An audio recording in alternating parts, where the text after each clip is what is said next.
ಬೆಂಗಳೂರಿನ ಬನಶಂಕರಿ 6ನೇ ಹಂತ ಅಥವಾ ಸೋಂಪುರ ಟೋಲ್ ಏನಿದೆ ಇದರ ಬಳಿ ಶುದ್ಧ ತಿಂಡಿ ಹೋಟೆಲ್ ಅಥವಾ ರೆಸ್ಟೋರೆಂಟ್ ಅಂತ ಹೇಳ್ಬೋದು. ಅಷ್ಟು ಅತಿ ಅದ್ಭುತವಾಗಿ ಈ ಒಂದು ಹೋಟೆಲನ್ನು ಕನ್ಸ್ಟ್ರಕ್ಟ್ ಮಾಡಿದ್ದಾರೆ.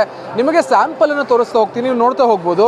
ಇಲ್ಲಿ ಇಡ್ಲಿಯನ್ನು ನೀವು ನೋಡ್ತಾ ಇದ್ದೀರಾ, ಇದು ಚಟ್ನಿ ಪುಡಿ ಹಾಗೂ ಗೀ ಇದೆ. ಖಂಡಿತವಾಗಿಯೂ ನೀವು ಬೆಂಗಳೂರಿನಲ್ಲಿ ಇತ್ತೀಚೆಗೆ ಏನು ದೊಡ್ಡ ದೊಡ್ಡ ಹೋಟೆಲ್ಗಳಲ್ಲಿ ಈ ರೀತಿಯ ಎಸ್ಪೆಷಲಿ ಇಡ್ಲಿನ ತಿಂದಿರ್ತೀರಾ, ಅದೇ ರೀತಿಯ ಇಡ್ಲಿ ಮೇಲ್ನೋಟಕ್ಕೆ ಕಾಣುತ್ತೆ. ನಿಜವಾಗಿಯೂ ಟೇಸ್ಟ್ ಕೂಡ ಹಾಗೇ ಇದೆ. ನೋಡಿ, ಇಲ್ಲೊಂದು ಇಡ್ಲಿ ಕೊಟ್ಟಿದ್ದಾರೆ. ಇದೊಂದು ಸಿಹಿಯಾದಂತಹ ಹಲಸಿನ ಹಣ್ಣಿನ ಕಡುಬು ಅಂತಲೇ ಹೇಳ್ಬೋದು.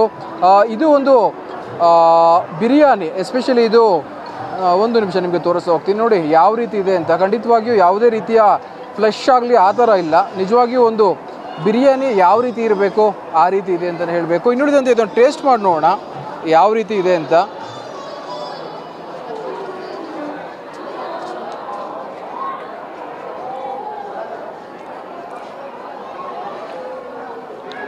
ನೀವು ದೊಡ್ಡ ದೊಡ್ಡ ಹೋಟೆಲ್ಗಳಲ್ಲಿ ಏನು ನೋಡಿರ್ತೀರಾ ಅದೇ ರೀತಿ ಟೇಸ್ಟ್ ಇಲ್ಲಿ ಬರ್ತಾ ಇದೆ ಅಂತಲೇ ಹೇಳಬೇಕು. ಯಾಕಂದರೆ ಒಂದು ಕಡೆ ಚಟ್ನಿ ಪುಡಿಯ ಖಾರ ಹಾಗೂ ಸ್ವೀಟ್ನ ಒಂದು ಅಂಶ ಇದ್ದರೆ, ಇನ್ನೊಂದು ಕಡೆ ಗೀ ಅಂದರೆ ಏನು ಇಲ್ಲಿ ನಿಜವಾದಂತಹ ತುಪ್ಪವನ್ನು ಯೂಸ್ ಮಾಡಿದ್ದಾರೆ, ಅದರ ಒಂದು ಟೇಸ್ಟ್ ಇದೆ. ಅದನ್ನು ಸಾಂಬಾರು ಜೊತೆನೂ ಕೂಡ ನಾವು ಟೇಸ್ಟ್ ಮಾಡ್ಬೋದು. ನೋಡಿ, ಮಶ್ರೂಮ್ ಬಿರಿಯಾನಿ, ಮಶ್ರೂಮ್ ಕೂಡ ಚೆನ್ನಾಗಿದೆ. ಸೊ ಮಶ್ರೂಮ್ ಬಿರಿಯಾನಿಯನ್ನು ಒಂದ್ಸಲಿ ಟೇಸ್ಟ್ ಮಾಡೋಣ. ಸೊ ಎಲ್ಲವೂ ಕೂಡ ಚೆನ್ನಾಗಿದೆ. ನೋಡಿ, ಇದೊಂದು ಸ್ಟಾರ್ಟರ್ ಐಸ್ ಕ್ರೀಮ್ ಕೂಡ ಇದೆ, ಮ್ಯಾಂಗೋ ಐಸ್ ಕ್ರೀಮು.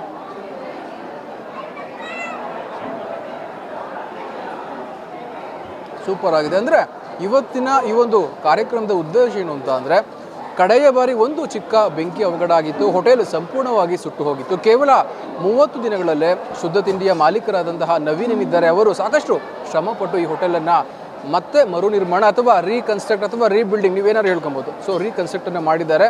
ನೀವು ಕೂಡ ಸೋಂಪುರ ಟೋಲ್ ಬಳಿ ಇರುವ ಈ ಒಂದು ಹೋಟೆಲ್ಗೆ ಭೇಟಿ ನೀಡಿದ್ದೆ ಆದರೆ ಹೆಸರಿಗೆ ತಕ್ಕಂತೆ ಏನು ಶುದ್ಧ ತಿಂಡಿ ಇದೆ, ರುಚಿಯಾದ ತಿಂಡಿಯನ್ನು ನೀವು ಇಲ್ಲಿ ಸವಿಯಬಹುದು. ಏನಾದರೂ ನೀವು ಸಾಟರ್ಡೆ ಸಂಡೇ ಆ ರೀತಿ ಪ್ಲ್ಯಾನನ್ನು ಮಾಡಿದ್ರೆ ಖಂಡಿತವಾಗಿ ಇದು ಅಮೇಝಿಂಗ್ ಪ್ಲ್ಯಾನ್ ಅಂತಲೇ ಹೇಳ್ಬೋದು. ಯಾಕಂದರೆ ನೀವು ಆ್ಯಂಬಿಯನ್ಸ್ ಕೂಡ ನೋಡ್ಬೋದು, ಯಾವ ರೀತಿ ಆ್ಯಂಬಿಯನ್ಸ್ ಇದೆ ಅಂತ. ನೋಡಿ, ನೀವು ಎಂಟ್ರಿ ಆಗ್ತಾ ಇರುವ ಹಾಗೆ ಒಂದು ಬಸ್ ಕೂಡ ಇದೆ, ಒಂದು ಬಸ್ಸನ್ನು ಕೂಡ ಅವರು ಮಾಡ್ಕೊಂಡಿದ್ದಾರೆ. ಸೊ ಹೀಗೆ ಆ್ಯಂಬಿಯನ್ಸ್ ನಿಮಗೆ ಕಾಣುತ್ತೆ. ಇನ್ನುಳಿದಂತೆ ಒಂದು ಚಿಕ್ಕ ಪುಟ್ಟ ಬಾವಿಯೂ ಕೂಡ ಮಾಡ್ಕೊಂಡಿದ್ದಾರೆ. ಒಂದು ರೀತಿಯ ಹಳ್ಳಿಯ ಸೊಗಡು ಅಥವಾ ಹಳ್ಳಿಯ ವಾತಾವರಣ ಇಲ್ಲಿ ಸಿಗುತ್ತೆ ಅಂತಲೇ ಹೇಳ್ಬೋದು. ಇನ್ನುಳಿದಂತೆ ನೀವು ಮೇಲ್ಗಡೆ ನೋಡ್ತಾ ಹೋಗ್ಬೋದು ಯಾವ ರೀತಿ ಇದೊಂದು ಲೈಟಿಂಗ್ ಆ್ಯಂಬಿಯನ್ಸ್ ಕೂಡ ಇದೆ ಅಂತ.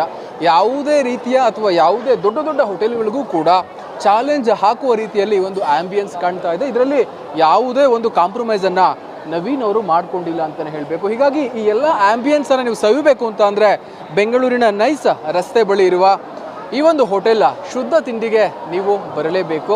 ಹೀಗಾಗಿ ಇವತ್ತು ಇನಾಗ್ರೇಷನ್ ಆಗಿರೋ ಕಾರಣದಿಂದ ಇಡ್ಲಿ, ಅದೇ ರೀತಿ ಆ ಒಂದು ರೀತಿಯ ಪಲಾವ್ ಎಲ್ಲ ಇದೆ. ಪ್ರತಿನಿತ್ಯ ಸಾಕಷ್ಟು ಚಾಯ್ಸಸ್ ನಿಮಗಿದೆ. ಸೊ ನೀವು ಬನ್ನಿ, ನಿಮ್ಮವರನ್ನು ಕರೆತನ್ನಿ. ಸೊ ಇದು ಈ ಒಂದು ಹೋಟೆಲ್ನಿಂದ ನಿಮಗೆ ಕೊಡುತ್ತಿರುವ ಸುದ್ದಿ. ಕ್ಯಾಮರಾ ಪರ್ಸನ್ ರೂಪೇಶ್ ಜೊತೆ ಗಿರೀಶ್, ಗ್ಯಾರಂಟಿ ನ್ಯೂಸ್, ಬೆಂಗಳೂರು.